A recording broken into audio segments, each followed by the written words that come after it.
Congratulations on the eve of mid-Sha'ban and Nisf min Sha'ban tonight. One of the greatest nights in the Islamic calendar, and it is actually the greatest after Laylatul Qadr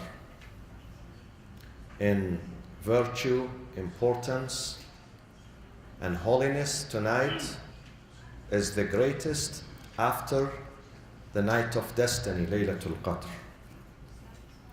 And there are many a'mal, prayers, supplications, du'as to be observed tonight, inshallah. Don't forget about them. Don't miss out on the blessings of this night.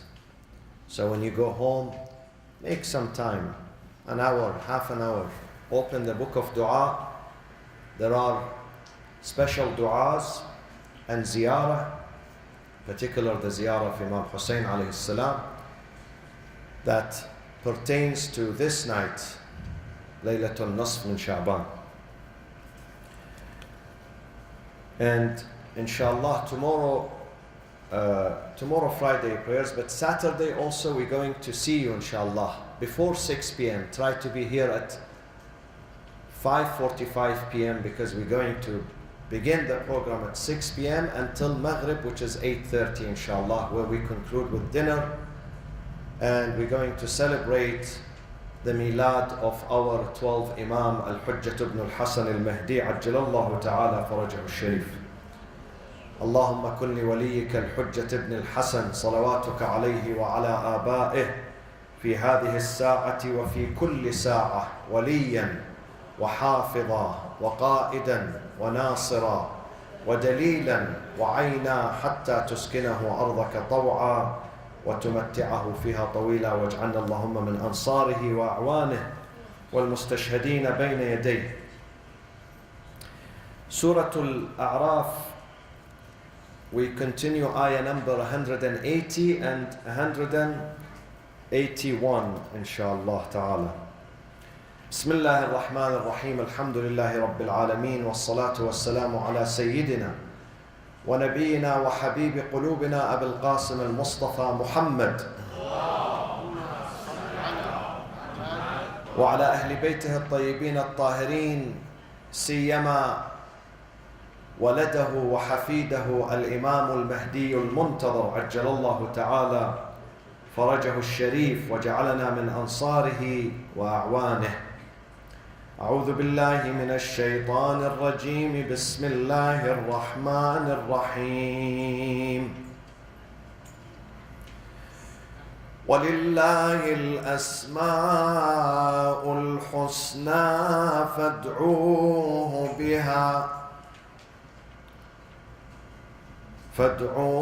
بها وذروا الذين يلحدون في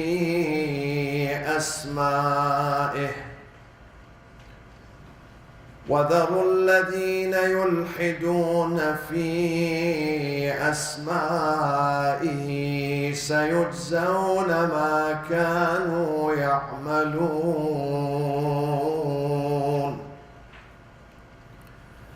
وممن خلقنا أمة يهدون بالحق وبه يعدلون والذين كذبوا بآياتنا سنستدرجهم من حيث لا يعلمون. صدق الله العلي العظيم. اللهم صل على محمد وآل محمد. ولله الأسماء الحسنى فادعوه بها. We mentioned that the names of Allah subhanahu wa ta'ala and His characters are unlimited. Because something which is unlimited, you cannot limit Him with few characters and a few names. We could be limited with a couple of names. My name is Moustafa. You can give me a couple of nicknames, Abu Hadi sometimes. Sometimes people call me Sayyid. Sometimes they call me Sheikh. They get confused. Sometimes Imam, Rabbi, But that's it. 4 or 5 titles, no more. I'm limited.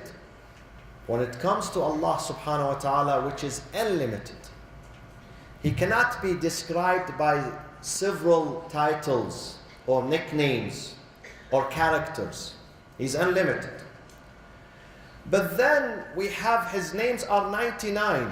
Why they are 99? Why they are not more?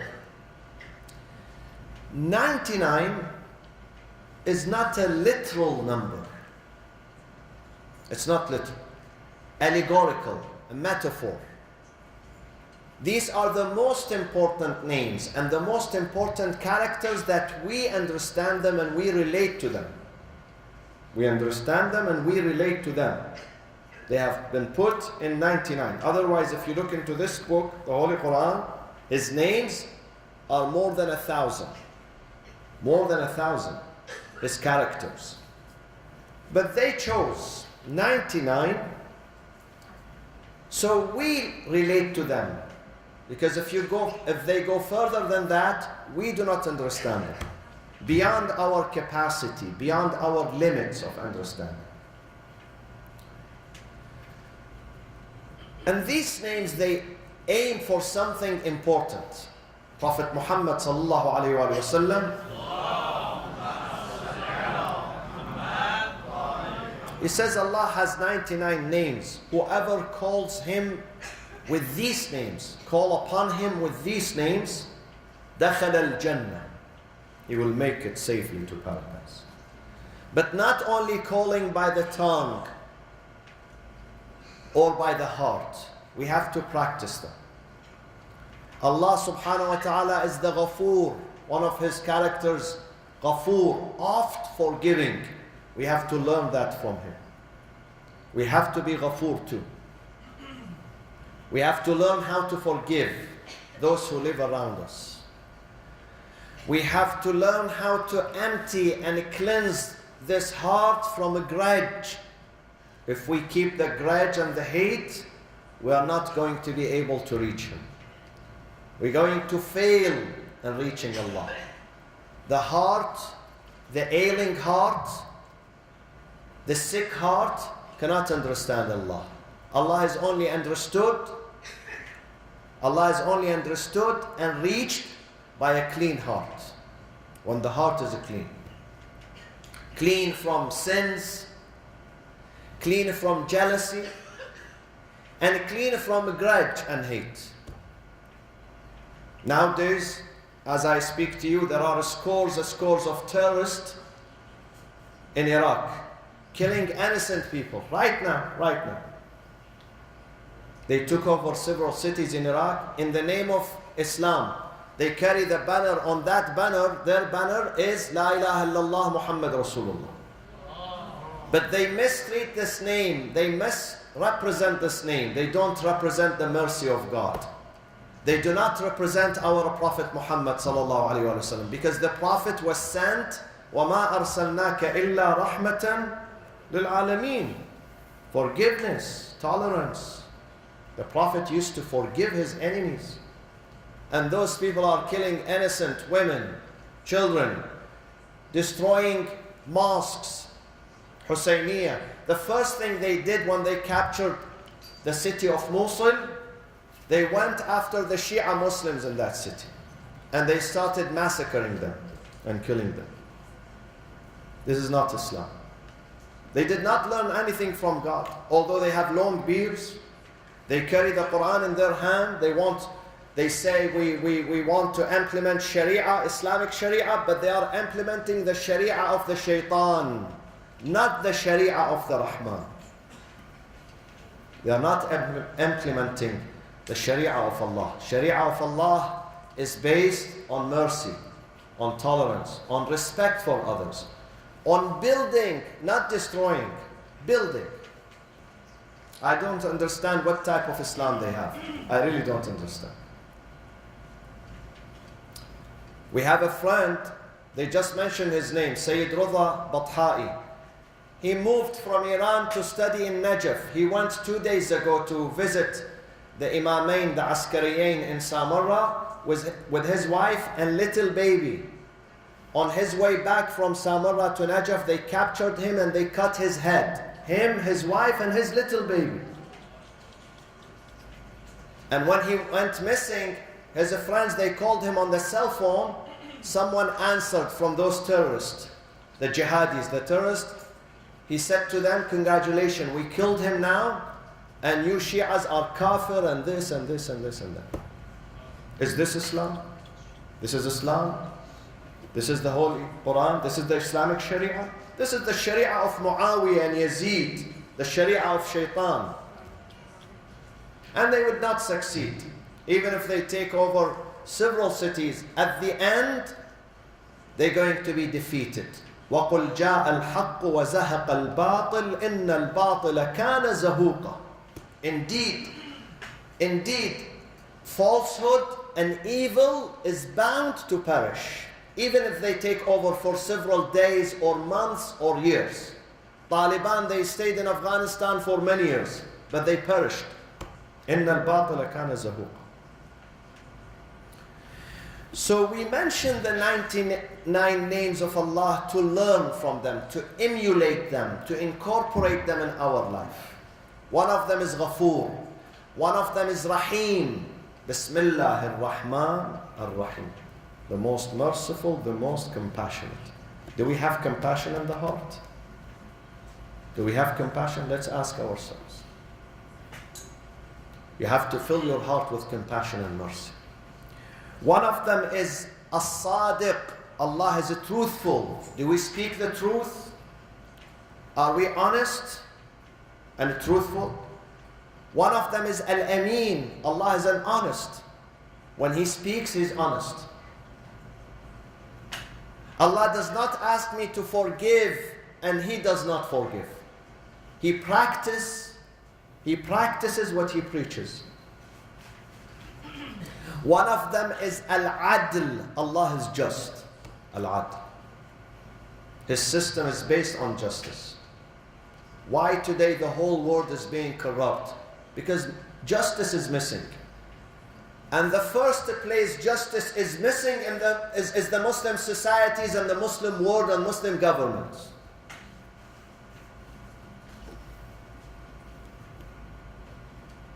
Where is justice? The biggest number of refugees today, we find them in the Muslim world.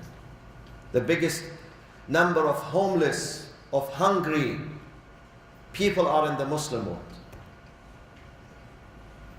Where is justice? Did they learn from justice? Some governments, they spend billions of dollars building mosques. Huge mosques. You can see this in Abu Dhabi. You can see this in Doha, Qatar. You can see this in Casablanca. But only a building, no spirit of Islam, no true Islam inside this building. They are making it museums. The masjid is not to be a museum. We are not a cathedral. The masjid, في بيوت أذن الله أن ترفع ويذكر فيها اسمه. You go there to learn, to be true human being. It's not a museum. On the one hand, they build huge mosques, they spend billions of dollars. With the other hand, they give billions of dollars to terrorists like Daesh, like Al-Qaeda. With one hand, they build masjid. With the other hand, they promote terrorism and radicalism and sectarianism and hate among the Muslims. This is not Islam. This is not Islam. So these are the characters of Allah. And those who were able to emulate these characters are the Anbiya and the Imams, the successors to the Anbiya. Muhammad sallallahu alayhi wa sallam and his family. So Quran says, call upon him with these names, meaning incorporate these names in your life. Learn from your Lord. You want to be close to him?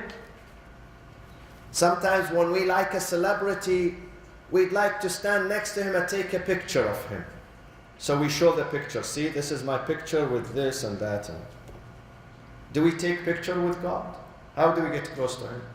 God says, no.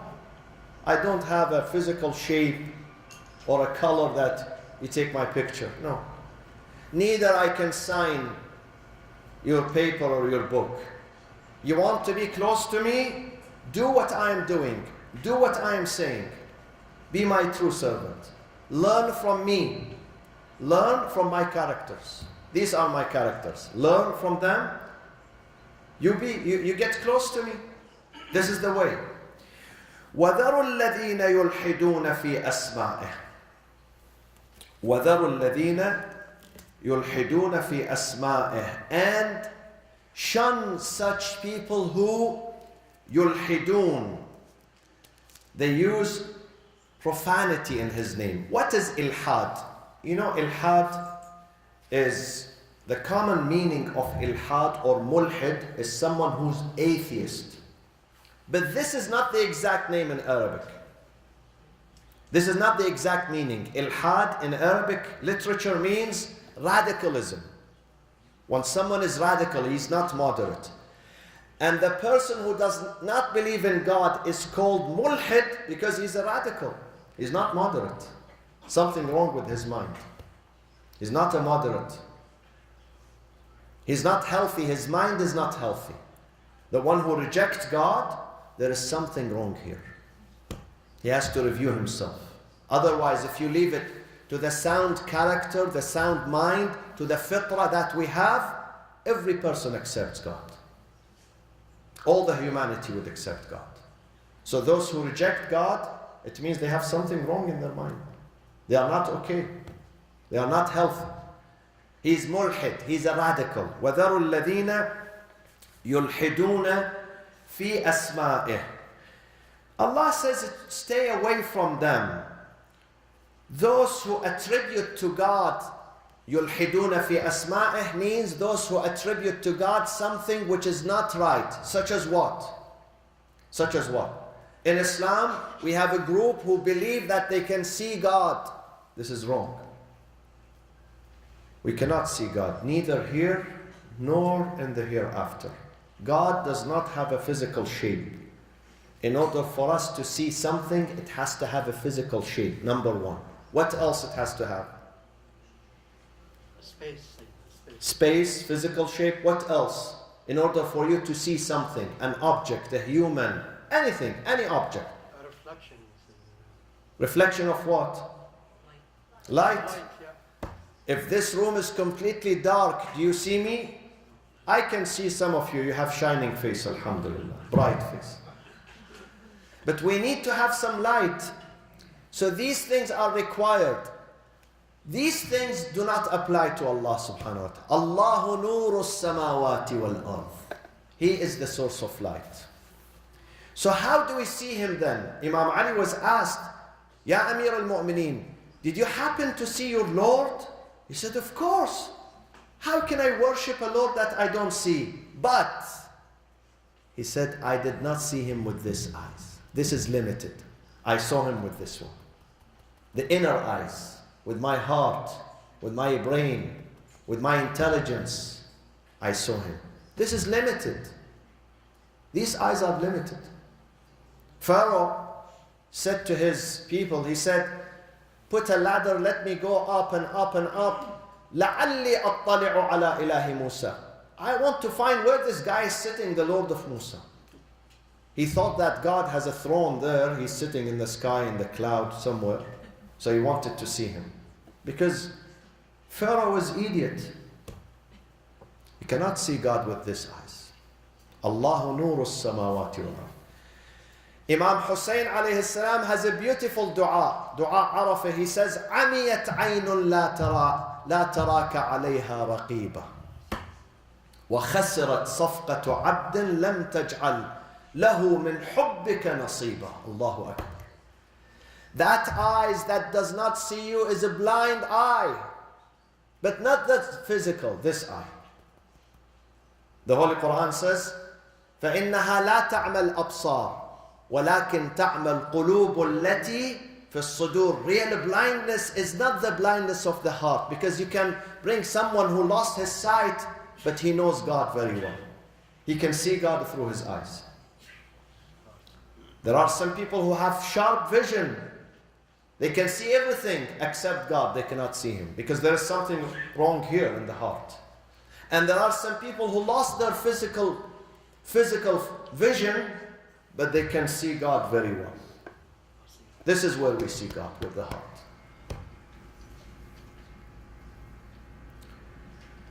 So we have some people in Islam, they say we can see God. This is polytheism, shirk.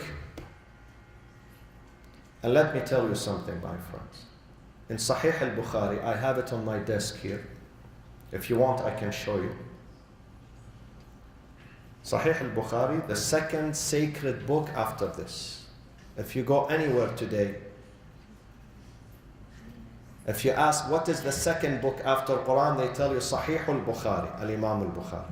Sahih means authentic. He gathered more than 4,000 hadiths in that book that they believe that all from cover to cover are authentic, 100% correct. He says in that book, a section where Ru'yatullah, seeing God. He says we can see God as we see the full moon. Last night was full moon. Did you see the moon? You can see God as you see the full moon. But the Quran says otherwise. Quran says no. Musa said, Ilahi, please let me see a glimpse of you, just a glimpse, your picture. Allah said to him, Innaka lan tarani. Don't waste your time. And don't repeat this sentence ever. You would never be able to see me. Musa, you have to be aqil. Where's your reason? I don't have a physical shape that you see me. Yes, you can see me through things. Everything in this universe is one of the wonders and ayat and signs of God. وَفِي كُلِّ شَيْءٍ لَهُ آيَةٌ تَدُلُّ عَلَىٰ أَنَّهُ وَاحِدٌ. And everything, look at yourself. Look at yourself, your organs, yourself, your structure. You are one of the wonders of God. So you can see His wisdom, His existence, His mercy in you, in yourself, in everything in this universe. Everything in this universe. I was told by a doctor just 3 nights ago that they have discovered a worm, you know? The smallest thing is a worm. And this worm, when they put it under the microscope, they found that this worm carries with it every single organ that we have. Small heart, small kidney, small liver, small stomach. It's all in this small worm. Imagine. Small human being, it's a worm. This is one of the wonders of God. Does not make you think of God? This is nature created this by accident. Nature created this. If you come to the city of Irvine and you ask how this city is running, and someone says by itself, nature is running it. Don't you laugh at him and tell him you're crazy? Such a big city, nice city, is run by itself. It has no mayor. It has no city hall. It has no police force. By itself, it runs by itself. Can you imagine the whole universe runs by itself with no creator, no governor, no leader? We can't accept this. وَذَرُوا الَّذِينَ يُلْحِدُونَ فِي أَسْمَائِهِ. Shun away from those who prescribe profanity against God. One of them is those who believe that they can see God. One of them is those who believe in a Trinity. I tell my Christian friends, I tell them, listen, my friends, if God has 3 parts, they ask me, what's the problem if God has 3 parts? Father, Son, and Holy Spirit. I tell them there is a big problem. They say, how? I say, because these parts, if they function together in harmony, it means they need each other, yes? If they function together, they need each other.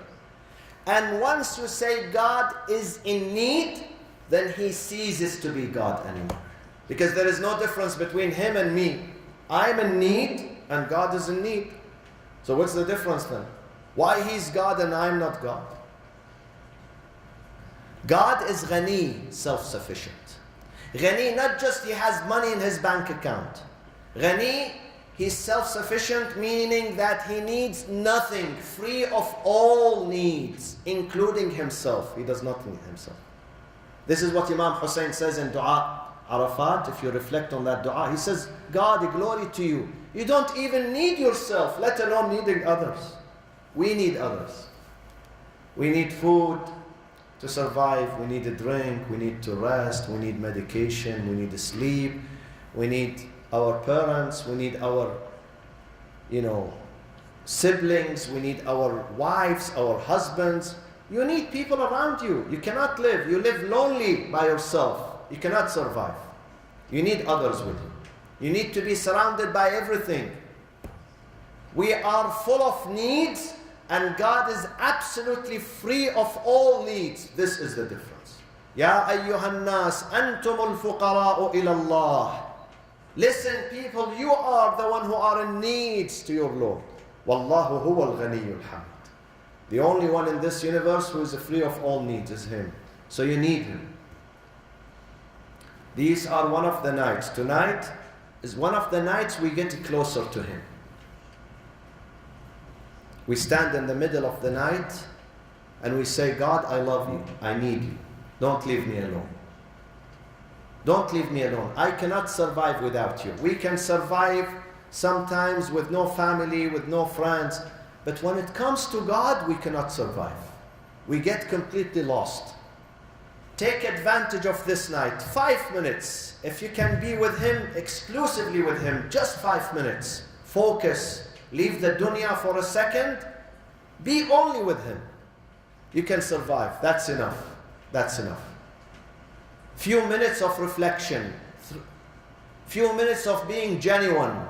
Only with Allah. Express to Him your weakness. Express to Him your need, that you cannot survive. Please don't let me alone. Don't leave me alone. Say this to Allah. This is ibadah. This is how we get close to Allah subhanahu wa ta'ala. This is how we become more humble in this life. When we really express our need and we believe we really need Him, not just by tongue, by amal, by actions. We need Allah subhanahu wa ta'ala. One day,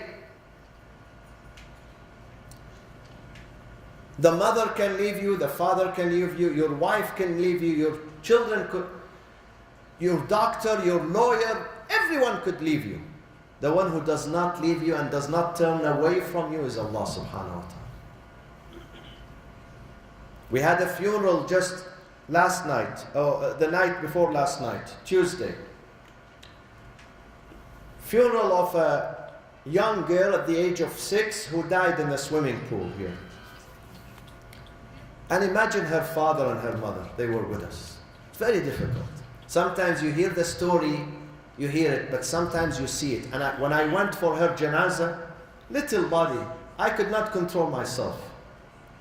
We buried her on Tuesday. And of course, you should look at her mother. Her mother was completely distraught. I don't blame her. When you see your own baby dies right before your eyes, in your house, very difficult.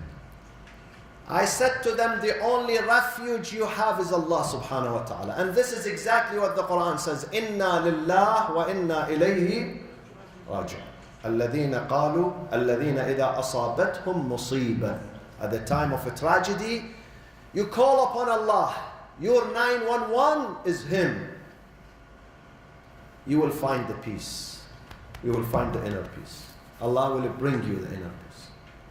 الذين إذا أصابتهم مصيبة قالوا إنا لله وإنا إليه راجعون أولئك عليهم صلوات من ربهم. Greetings from their Lords. ورحمة and mercy. وأولئك هم المهتدون. They're going to find guidance. When you are lost, only Allah can provide you with guidance.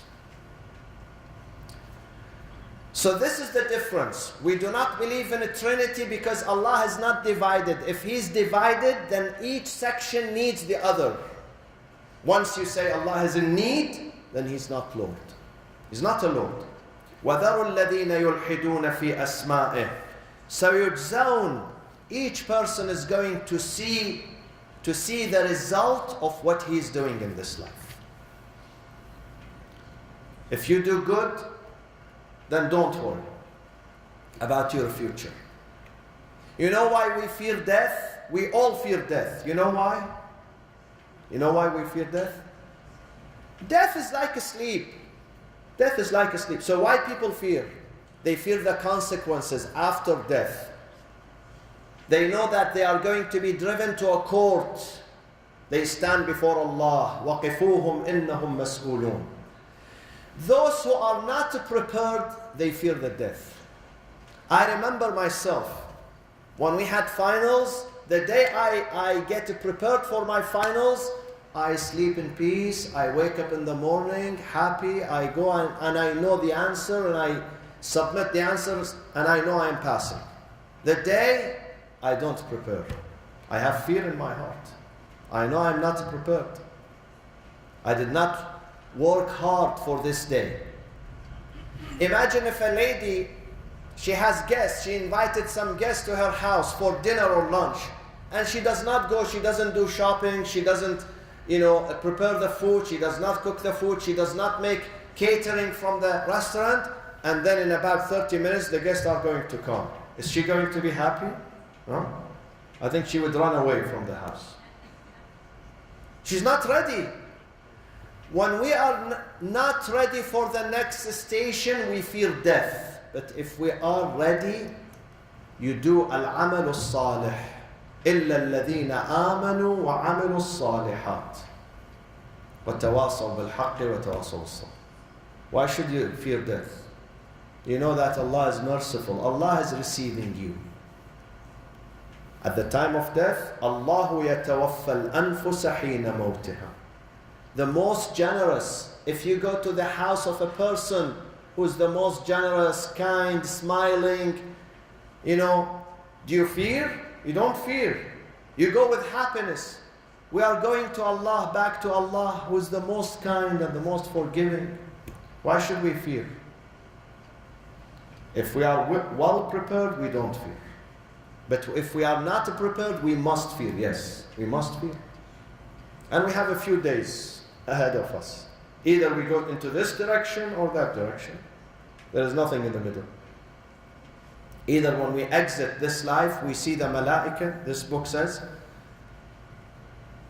when at the time of their death, the angels, they come. They tell them, Allah khawfun alayhim wa lahum yahzanun. Don't fear. We will be with you. We are ushering you in this journey. You are not alone in this journey. Even if you stay in the grave, we are with you there. The hadith says, as-salat, when we are put in the grave, they shut the grave, they close it, and the family and the friends, they go to their businesses, to their life.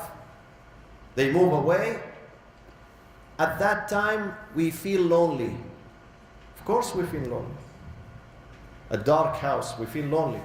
The first thing that comes to us is as-salat. If we took care of our prayers, the salat comes and sits behind the head. Says, I am going to stay with you, sit here with you. I am holding your hand. As-siyam, the fasting, if the fasting was for Allah, not for the dunya, is going to protect us. The zakat, the hajj, these items are going to protect you. Then sabr comes, patience. When sabr comes, sabr is going to say to the prayers and the fasting and the zakat and the hajj, listen, if you can protect him, that would be good. If not, I am here to protect him by myself. Sabr. Sabr is the essence of our worshipping. If our worshipping is good, it would produce something called sabr, patience and tolerance. You see things around you, but you don't lose your faith. This is sabr. The meaning of sabr is that you may lose your health, your money, a family member, but still you have a strong relationship with Allah. This is the meaning of sabr. أَلَّا تَخَافُوا وَلَا تَحْزَنُوا وَأَبْشِرُوا بِالْجَنَّةِ الَّتِي كُنْتُمْ تُوعَدُونَ. Amir al-Mu'mineen alayhi salatu wasalam says, the mu'min would never leave this life until they show him his or her place in paradise. Do you check in before your flight? 24 hours, I do that. And I choose my seat. I choose my seat myself. So when I go to the airport, I am not surprised or shocked with a seat that I don't like. I know before the flight that I'm going to be in this seat. Whether it's a window, whether it's an aisle, whether... I choose my seat. This is exactly what we do in this dunya before akhir. They show us our seat. This is your seat. But if he's a munafiq, if he's a corrupt person, if he's zalim, they also show him his seat where? In the hellfire, reserved for him. Before he leaves, before he departs, they show him. Both are shown their seats. And Amir al-Mu'mineen says, at the time of death, every mu'min is going to see me at the time of death. We're going to see the face of Amir al-Mu'mineen alayhi salatu wassalam. If that person is a good believer, Amir al-Mu'mineen will smile in his face. But if that person is a corrupt person, he did not do good in this life, he will see Amir al-Mu'mineen, but not smiling, frowning in his face. Frowning in his face. And this is what the Quran tells us. Inshallah, we are ready for Saturday, the celebration of the Milad of Mawlana wa Sayyiduna Sahib al-Asr wa Zaman Ajjalallahu Ta'ala Farajah.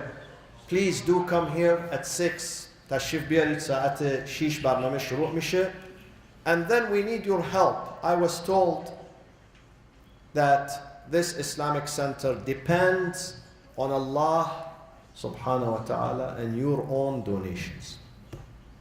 If you want this center to be successful, inshallah, providing services, the month of Ramadan is coming, we have many expenses in this country, in this place.